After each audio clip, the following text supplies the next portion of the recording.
Have you got it? Yeah. Let me see it. Good. Well, let me see if I can spot something. It's supposed to just work, but of course, nothing's ever that simple. All right. So where's the Windows machine? Okay, so this is a Windows machine. Okay. You've downloaded something and run it. Okay, now you have not currently running a system. You can't get privilege, right? Try get UID. All one word. All one word. Yeah. So you are the administrator. Try get system.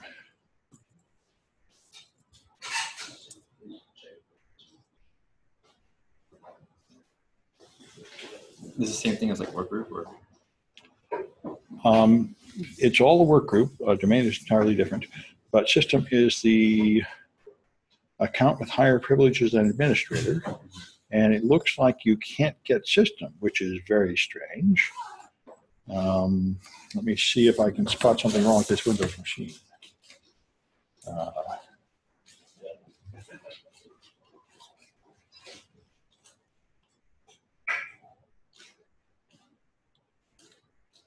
It does look like the one I have. Let's see. Now, if you patch this, everything will go to hell. I'd like to go to properties. I don't know if I can figure out how to right-click that. Oh. Can you figure out how to right-click computer? Yeah. Oh, this is a PC, maybe. Okay, so properties, yeah. Okay. Service Pack 1, that's good. 32-bit. Well, that's very strange. We even looked up like the firewall to see if it was active. It's off. Right, it will be off. You wouldn't go this far if it was. Let's just restart this thing. See if that makes any difference. Okay. And all you got to do is run the malware again on there. I don't understand why you can't get system. And if you can't get system, you can't dump password hashes. But I don't remember what this project goal is. Let's see. It's a social engineering toolkit. Let's see. Well, let's see. 123 project. Yeah, you used the social engineering toolkit to make the malware. Mm-hmm.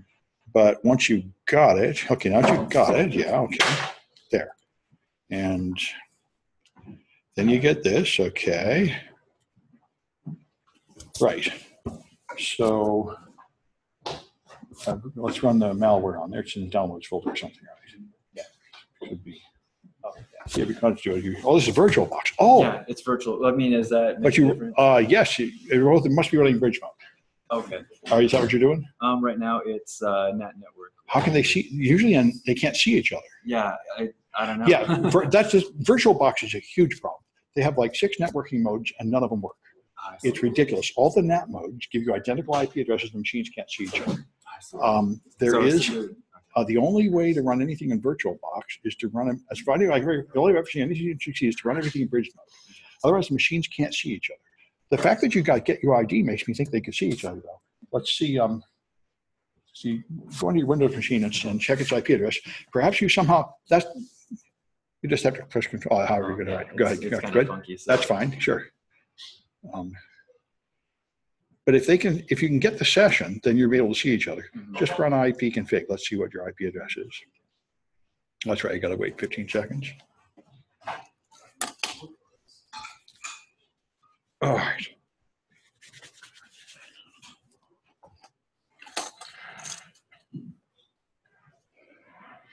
Okay. All right. And it was IP config. Okay, 10.0.2.5. Now go over here and run ifconfig in Linux and see what you got. Just go to some terminal that's not in use. Yeah, ifconfig. Okay, and try, wait, 10.0.2.15, and what was this? The same number? This one is yes, 2.5, good. Okay, so try pinging that number from here, 10.0.2.5, from there.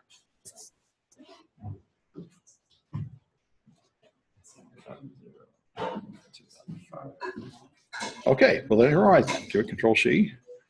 Go run the malware on here. You'll find it in a downloads folder, I think. Yeah.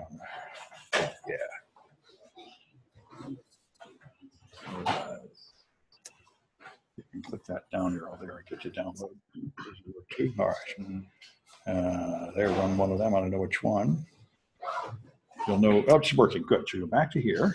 So now your version. So sessions minus I2.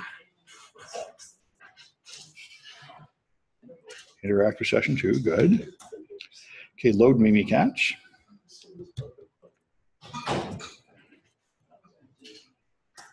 And cannot, there's your problem, cannot load file. Try, go to this one, do it and ping google.com. I think you have to be on the internet. That might be your problem. Oh, you're on the internet. Well, how rude. All right. Go back, maybe the other machine's not on the internet. Go to your command prompt and ping google.com.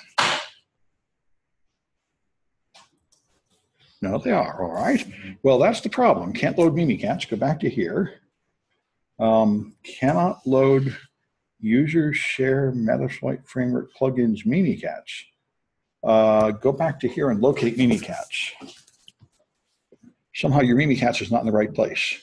You've got the very latest, maybe they broke it. Okay, user share, go back to here and see where it's looking for user share Metasploit framework plugins. We go back here and see if there's one like that. Go Metasploit framework, go up. Okay, Metasploit framework, it sure is not there. So I think what happened is they broke it in the latest version of Corley, which is very common. Let's see what I have. I've got 2017.1. Aha, I was afraid of this. They love to break everything. They keep changing everything and they don't update stuff to keep up with it. So let's do locate Mimikatz. And it's user share Metasploit framework. And where did it say it wanted it from? Go back to here. User share Metasploit framework plugins, Mimikatz. User share Metasploit framework plugins and Mimikatz. Let's see if it's there. It's not there. So I am confused. Cannot load such file. Failed to load plugins. All right. Well, there's a real problem. Let me make a note and I'll try and figure it out. I think I got to work on a lecture now, but later on in the lab, let's figure it out. I'm going to make a note. That's good. So this is Corley, this latest one, right? Yeah. 2017.2. I'm sure you're not going to be only through this problem. Load Mimikatz fails. Okay. I'm sure we just have to move from wherever they put it to where it belongs. So it's just like swapping folders? Yeah, they moved it to some other folder. We need to find it and put it back, or we need to change some variable inside Metasploit to tell it where it is. But I've got to research a bit to figure it out. Good. Thank you for telling me. All right, you're welcome. Is that due today? Well, I'm going to. Okay, well, I'm going to have to. All right. Thank you. Yeah. I'll have to. Certainly, you shouldn't be late for a reason like this. Okay, and all right. So let me. I'll announce this. Let's save this as Proj 4 HTML on the desktop. There, I'm not going to remember it. Okay, good. So I'll have to extend the deadline for project 4.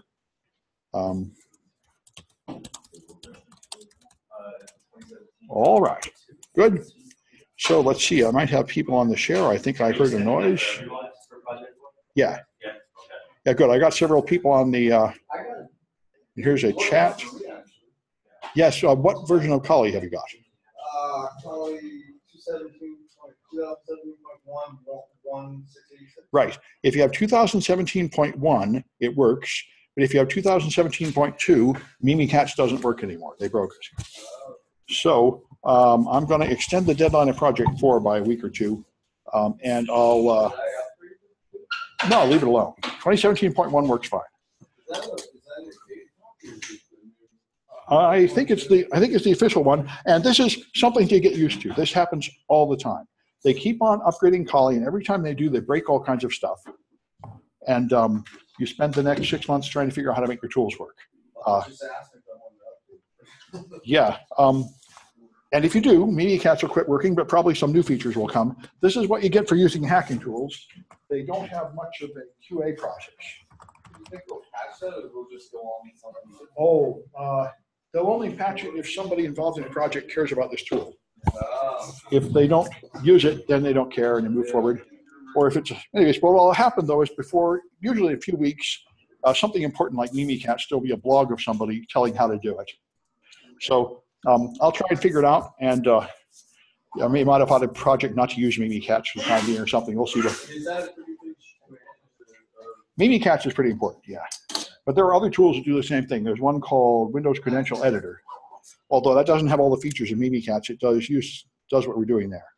Anyway, let me see. I had some news. Maybe it's not that important though. This one is going to be a project in the network security monitoring class. This is a very good idea. You can set up honey tokens for free. These things are called canary tokens. And what you do is you put them in your data. So you put a URL on your website, you put email addresses into the list on your website, you put other things up there.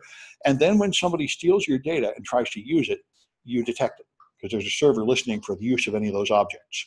This is a very good idea because most companies, I think 80 or 90% of companies that get breached never figure it out at all until like a year and a half later. And the only way they ever find out is either Brian Krebs writes an article about it. That's why there are people with t-shirts that say, Brian Krebs is my IDS. The other one is the FBI comes to them and says, we found your stolen data on a server from someone else that got hacked. This happens. Most people have no way to detect that they've been hacked at all. I had a student just come to me earlier today and say they think somebody's hacking into a smartphone. How would he know if that happened? And so I'm going to write a project out and see how, supposedly for free, you can put these tokens, and if somebody steals them and tries to use them, you will be alerted that somebody stole your data. So I don't know how well it works, but it is a brilliant idea. This certainly, this or some version of it would be a great improvement in the world. If you had, they're free. There's a pay version and a free version. And so I'll try and get the free version working and make a project out of it. You can supposedly steal passwords from Macs right now, unless they've updated to the very latest version. I don't believe it's a public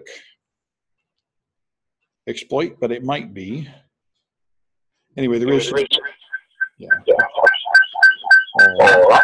Let's see. There does seem to be an issue with the muting in this thing. I seem to unmute people, but they don't stay muted. All right. Anyway. Oh, I see they can unmute themselves. Anyway, we'll cope. So we run that down. We don't need the sound anyway. So that's not very interesting. Let's get rid of this.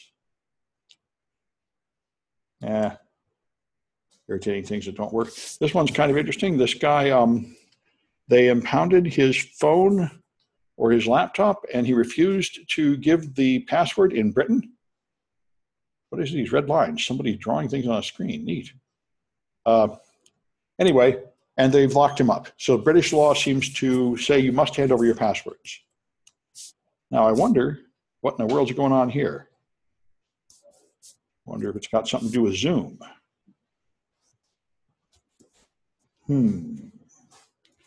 Saw your tweet on Sally's can drive. Sally women can drive. Sally what? Sally women can drive.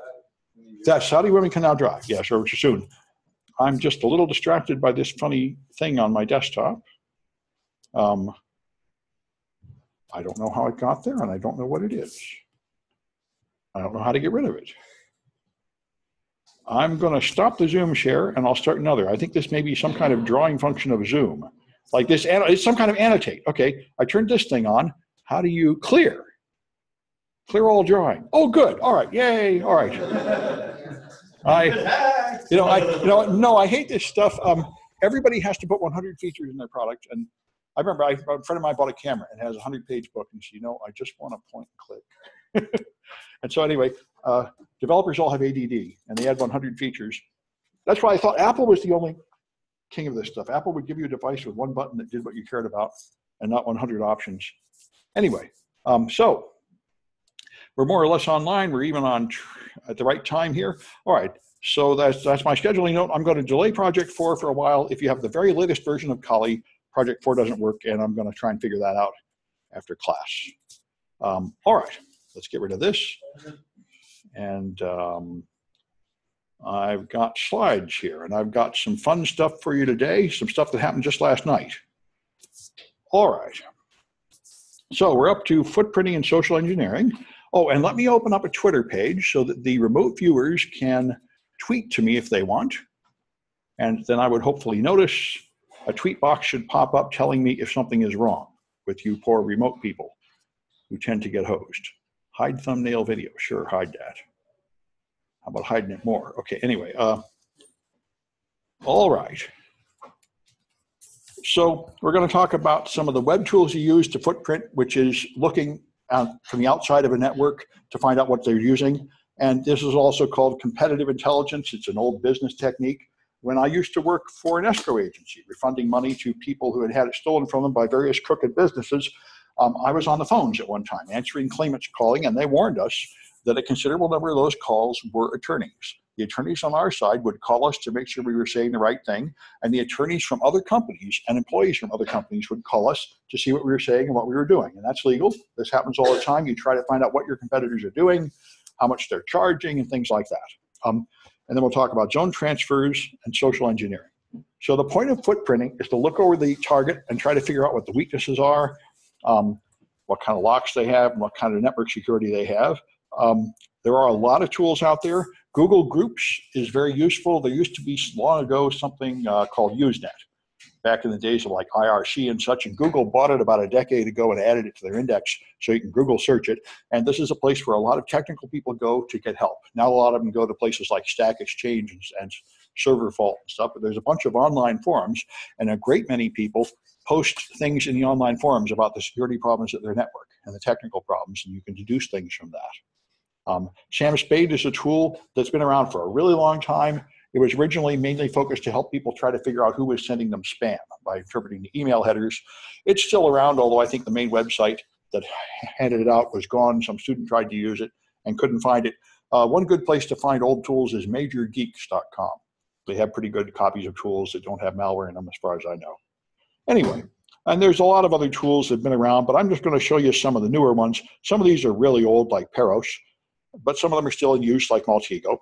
So competitive intelligence is just trying to find out about a company from the outside. You may have heard developers, professional developers, amateur developers. You can spot them because they read the problem and immediately start typing code. This is a punk move because you'll always find out that you're wasting your time. This only works for incredibly small things like maybe homework assignments. For real projects, the real developers spend 80% of their time planning before they write a single line of code, because you have to decide how many modules is it going to take, what libraries is it going to take, what's this module going to do, and what that module going to do. You have to have a diagram of how the data is going to flow and how it's going to come back. Because before you write anything, you have to have the whole plan ready, and then you write all those modules. If you just start writing something, you'll almost always find that you're on the wrong track and you waste a lot of time and you have to start over. And so anyway, pen testers do the same. They spend most of their time researching the company before they attack. So anyway, there are a lot of ways to do it. If you don't want people using open source intelligence, whatever this is called, to find out about your company, you've got to hide everything. You've got to have a sort of crazy, scary environment where the employees aren't allowed to talk about the company or blog about it or tweet about it or anything. And they all have to know that, and you really have to punish people who do it. The best example of this I know is Apple. Apple will totally fire you if you leak anything about the new iPhone. Some guy left the iPhone in a bar and there was a huge furor. One time, Steve Jobs sued 10 of his own employees. Suing your own employees is the mark of insanity, sort of like North Korea kind of insanity. Like, you can punish your employees. You don't need to go to court. You can just fire them. You can transfer them to some horrible, faraway location. You can do awful things to your employees without going to court. Suing them shows some kind of mad need for revenge. But anyway, so the website of the company has a lot of information. You can analyze the website a lot of ways. You can just read it, or you can use a tool that can help you. Burp will help see the requests, and it does have some ability to spider websites. And we're going to use Burp a bit here. I'll show you, but you have to run Burp through Proxy. So let me do this, and then I think I'll show you, I'll get you down to Stitcher. This is good, clean fun with Burp. So when you load a website, let's load a very simple website. And I'm going to load it in Firefox. I have a lot of browsers, and when I use a proxy, we typically make a browser kind of useless for normal surfing. So I try to take the browser I don't like much and use it for that. So I use Firefox because I don't like Firefox. I leave Chrome working normally. So let's go to ietf.org. This is the Internet Engineering Task Force. They define specifications for the Internet, and they have a very simple website. So let's load that through a proxy. Now, Burp is a free It has a pay version and a free version. I've never used the pay version, but the free version is very good. It's written in Java, so it runs on every operating system, although slowly. It does run on all of them. And once you get burp going on the proxy tab, just the latest version, they finally made intercept be off. Otherwise, it would always block all traffic until you turned that off. So it's going to run a proxy. By default, it's listening on 127.001.80.80. And that's all right. So this means if you go to the command line and you do netstat -an pipe more, which is the same command on Linux and Windows, you can see that I am listening on port 8080 on the arbitrary IP version 4 address. So not the arbitrary address, but the local host address. So there's now a process listening. And that process is burp, and burp is a proxy, which means it just forwards traffic. So I go into the preferences here, into advanced, and on the network settings, I can configure the proxy. And there it is, 127.001.80.80. This is the common port used for this purpose. And once you've done that, if I now refresh this page, it still loads, but it's not going directly to the internet. It's passing through this program on the way out. So I have now put burp in the middle. Now you can actually configure it on a physical device and put it in like a wireless network or something and configure it to be in the middle, stealing other people's stuff. But here it's all done with software. I'm forwarding one process on my machine to a burp, which then forwards it to the internet. And all it does is it lets me see the requests. Now this very simple page loads with just 3 requests. And you can see the requests and the responses here. Here's the request. I send a GET to HTTP 1.1 to the IETF with some information. Here's the response. The response is 200 OK. You will always see 200 OK if things work. If things don't work, you'll see something like 302 or 404. Then so it found, this is the HTTP header. Your browser doesn't let you see that. This is information for the under the hood part. This is the source code of the page, which is what your browser uses to draw the page. So what you're seeing here is the raw requests and responses that made the page. And this page only has 3 requests. First, the main page, the HTML, then the cascading style sheet, or then the JavaScript, and then some kind of thing to detect what version of Firefox you're using or something. Anyway, so that's what a simple page looks like loading through a proxy. And you can use a proxy to analyze websites. So let's play some games with it. One thing that's fun is one of the things I've been doing for the last several years is Android apps. Android apps are like shooting fish in a barrel. Android developers are complete idiots. As far as security, it's just incredible. They just do things that no one else would have dared do since about 1993. Just appallingly stupid things. Because apparently, the people that write them at the companies have no concept of security, and their customers can't tell anything because all they have is a phone.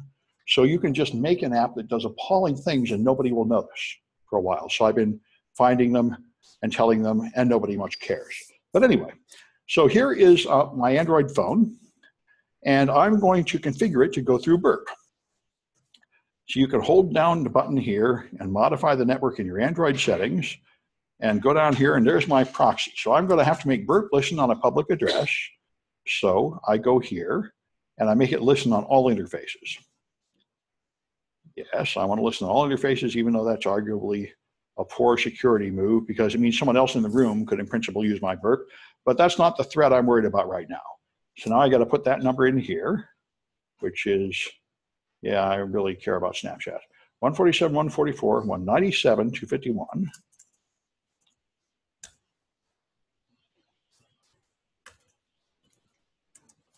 $190, all right, I've already forgotten it, 197, 251, okay, 7, 251, all right. So now this should send traffic from my Android phone through burp so I can see it. And right here, I can see the traffic. So let's open this app called Stitcher, which is a music app. And here it is sending traffic through burp.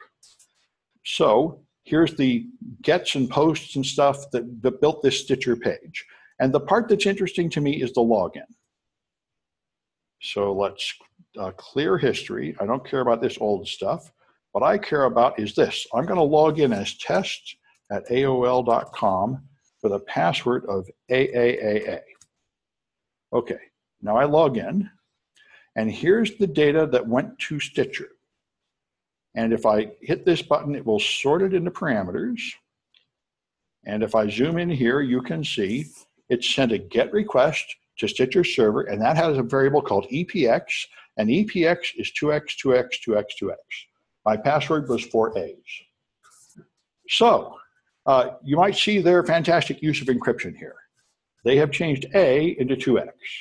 And you might imagine, let's try another password, a more complicated password. Let's try ABCD and see what it makes of that. And if I do that, there's going to be Stitcher someplace down here. There's the first one, and I can sort by host to bring them together. All right, there's the next one. And there we are, 2x, 2y, 2z, 20. So A goes to X, B goes to Y, C goes to Z, and D goes to 0. This is the Caesar cipher. They just shift everything forward a few letters in an alphabet. And that's what Stitcher used. They had used this for a long time, and I complained about it. And then a couple of DEF CONs ago, I did it on stage at DEF CON and humiliated them, and I've demonstrated it at many conferences. So Stitcher finally upgraded after about 1.5 years of humiliation. And you can tell they have upgraded because although they haven't encrypted their cipher, it's actually using HTTPS, which is what I told them to do. Don't make your own crypto. All you're going to do this way is advertise what an idiot you are to the world. If you think you're smart enough to write a cryptographic library, you're an idiot. There are only like 10 people on earth smart enough to write a good one. Unless you really have a PhD in mathematics, you're fooling yourself if you think you can write a crypto library. What you do is use a standard one like HTTPS. And what they did was to continue to use their weak encryption, which is harmless, and then put HTTPS on top of it. So now it's okay. But it didn't used to be. It used to be this was sent over plain over the internet with no further encryption. Now, one thing I was sort of hoping you people would complain about is this HTTPS should not let you see the traffic with a man-in-the-middle attack. But the reason it's doing that is because I've told my phone to trust perp. So let me fix that.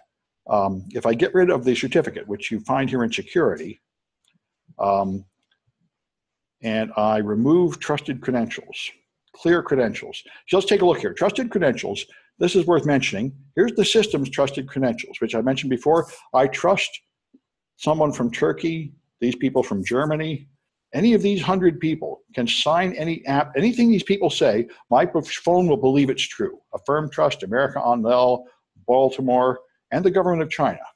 China's in here. Changhua, China. There's everybody, any of those people sign and say anything, my browser believes it's true. My phone believes it's true. And now anything Portswigger says, my phone believes it's true. I've added them to the list, and Portswigger, the people that wrote burp. So I might want to quit trusting Portswigger, and you do that by clearing credentials. This will remove the credentials that I added. And if I do that, now, if I do something like open a browser and try to go to my website, I'm going to get this warning. There's a problem with the security certificate for this site. And the reason is the certificate was issued by Portswigger, and I don't trust Portswigger. I only trust the government of China and Turkey and trustworthy people like that. So anyway, now if I stop Stitcher and restart it, it's not going to fall for this anymore. Here is Stitcher, and so I'm going to stop it. I said force stop. Okay, and now if I restart Stitcher and I try to log in,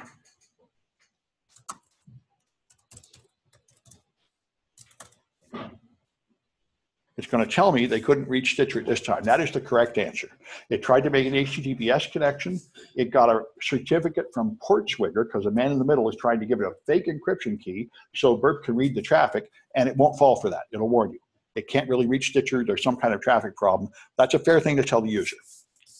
All right, anyway, that's what I wanted to show you. Some of the fun you can have with a proxy. You can see the traffic going back and forth, and you can stop it and modify it. So on some websites, you can change the price of items and all that jazz. It's a common hacking technique. And we're going to do another one here in a few minutes. So that's how you set it up. And this is posting long tweets. Now, let me see. This thing hasn't given me a 10-minute warning. Okay, this is what I wanted to tell you. Earlier, I said this is what happened last night. I heard they're increasing the tweets to 240. 280. They are, but not for everybody. So let's play some games. A long tweet. Okay, here we are. How to post long tweets. This is the one. All right, these are my instructions. And I'll say this is worth extra credit if you send this in, but you have to send it in really fast because Twitter is probably going to fix this very soon. But yesterday, Twitter announced they were extending the length of tweets. So let's take a look at Twitter. So here's Twitter.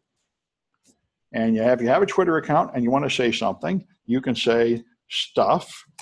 But as you keep saying stuff, this number counts down. And okay.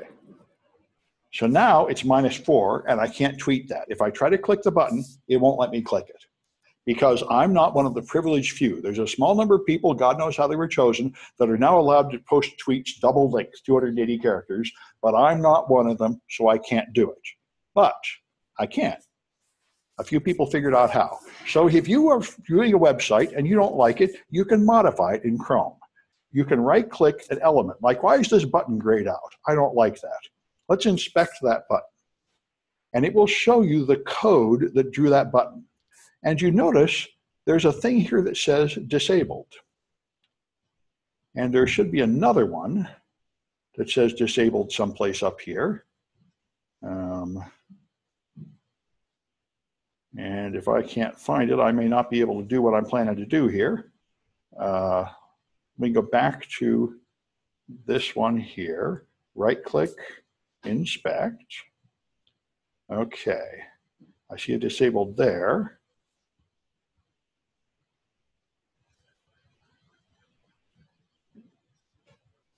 All right, and let me show you my instructions and let's see if I can figure out what to do here. Maybe my instructions have already quit working.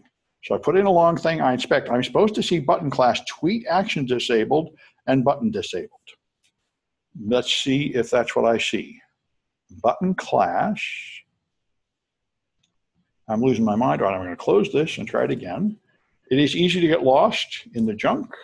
Okay. There, here's one disabled, button disabled, and tweet class. The tweet class doesn't seem to, okay, it should be tweet action disabled. And I expect to see tweet action. Okay, that disabled has vanished. That's interesting. This may not work. Something has changed since last night. But anyway, there's a disabled there, and I can delete it. You can modify this, and it will change your experience on the live page. So, is that button enabled yet? It's not, but I think I saw another disabled to turn off. No, I'm not seeing it. Oh, here it is. There's the second disabled. It just wrapped around. Okay, now I press enter. And that takes effect. And now the tweet is there. So now I can put in a long thing. Let me just put in something less confusing here. Long stuff as demo. Okay. Now it's a lot longer than I'm allowed to post, like 135 characters longer, and yet I've turned this button back on. So now I tweet it, and it didn't work. Your tweet was over 140 characters. You'll have to be more clever. So let's be more clever. Now, I did that intentionally. It didn't work, but because it didn't work, it did try to work by sending it up to Twitter. And this is what I wanted to show you. You have all this information about web pages that load in Chrome. And you have a network tab. And the network tab is good, clean fun. The network tab shows you everything that loaded and how long it took. So if your page is taking a long time to load, you can find it here. Now, someplace back here, there it is, it's in red, is the one that failed. See, here's the status. Remember, every time you do a web request, you get this status number. And 200, okay, is good. Anything like 400, it highlights it in red so you can see it. This is one that failed. So here's the tweet that failed. I sent it this tweet that had a long tweet, and I got a response that said your tweet was over 140 characters. Now, I want to send a modified version of this request. So I right-click, copy, and you can copy as curl. This is what's good, clean fun. Curl is the command line utility to send browser information from here. So if I do curl, http ietf.org, it'll fetch the source code for the ietf.org website. And you can do a lot of other things with curl. Anything you do in your browser, you can do in curl from the command line. And it's easier to modify.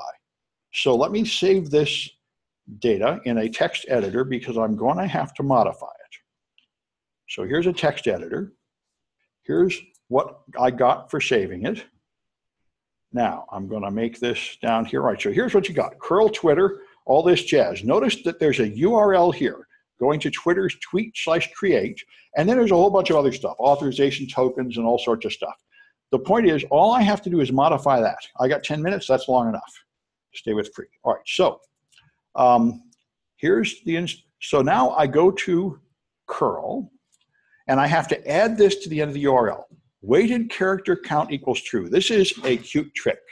This is a very common mistake. It doesn't check the length of the tweet on the server. It checks it on the client. Your client tells it, is the tweet too long? And I'm going to say, it's not too long. This is a very common mistake. Like you buy a product and it doesn't check the price on the server, it gets the price from the client. I want to buy this car for $10. The price comes up and it believes the data that came from the client. This is the #1 most common mistake in web design, is trusting data that comes from the client. So I'm going to tell it weighted character count equals true.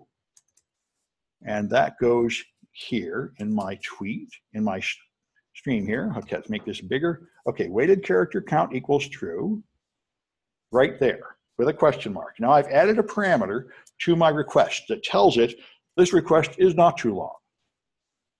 So now I send that, and it still complains. Looks like maybe Twitter fixed it, or else I made a mistake. Twitter may have fixed it over the night, because there it is, weighted character count equals true. Yeah, all right, so you can't get extra credit for this one. It worked last night. Some guy figured out we were all tweeting along stuff last night, and I figured Twitter would either like fix it or release it to the whole world. But apparently they fixed it sometime, and now they're going to release it to the whole world later. But anyway, I wanted to show you that because it's right on topic today as we're talking about web hacking and the defects of websites. That's the kind of stuff you do to get into websites and do pen tests. We'll be doing more of that next time in the web security, web app security class. Yeah. Any idea what they would have done to fix it? Oh, I can think of a lot of things. The simplest thing would be just remove that parameter entirely and check the links on the server. That would be the simplest answer. They could also just change the name of the parameter. Now, Twitter is pretty smart. I bet they did something smart like move it to the server.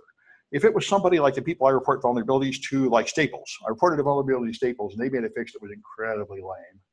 And a lot of people do something like just change the name of the parameter.